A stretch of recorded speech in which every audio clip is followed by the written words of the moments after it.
Du football encore dans ce journal. Cette fois, nous parlons de l'élection à la tête de la FEGAFOOT, une élection qui aura lieu samedi prochain, le 21 avril.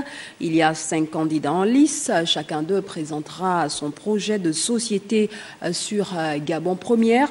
Dans ce journal, nous vous proposons d'écouter le candidat Jérôme Efangzolo.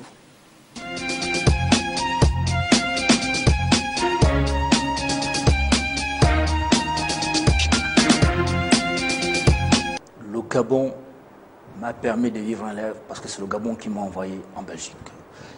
Et vraiment, tout ce que j'ai pu acquérir au niveau professionnel, il serait important pour moi de mettre ça au service de mon pays pour essayer, parce que je dis toujours ça, je ne pourrais même pas atteindre un tiers de ce que le Gabon a fait pour moi pour essayer d'apporter ma pierre à l'édifice au niveau précisément du football, comme je l'ai déjà fait au ministère des Sports et comme je continue à le faire encore aujourd'hui. Je suis fils du Gabon et je me présente à l'élection de la présidence de la fédération, pas en tant que candidat de telle ou telle entité. Quand la FIFA envoie de l'argent et la CAF à la fédération, c'est pour faire rayonner le football de ces pays-là jusqu'aux équipes minimes. Alors, c'est pourquoi mon équipe et moi, nous souhaiterons remettre les ligues, la place que les ligues méritent depuis fort longtemps.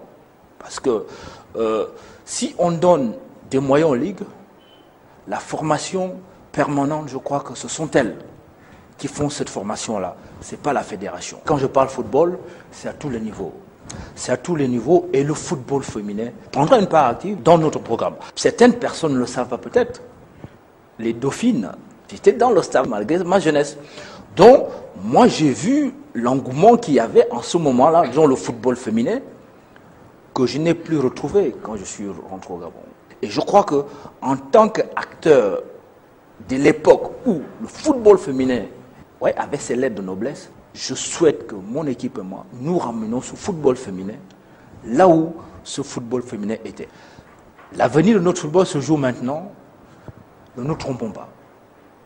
J'insiste quand je dis ne nous trompons pas, parce que, il y a différents candidats et c'est à eux de faire la part des choses.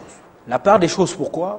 Nous pourrons un jour ne plus avoir les subventions, je dis bien des institutions internationales, si demain, je dis bien si demain, le collège électoral ne fait pas le bon choix pour notre football. Notre football est déjà comme il est aujourd'hui, avec les moyens des institutions internationales, à plus forte raison si on ne les a pas pendant une Olympiade. J'ai envie de dire, les gens devront se regarder dans la glace et se dire, à cause de nous, le football gabonais a plus que plongé.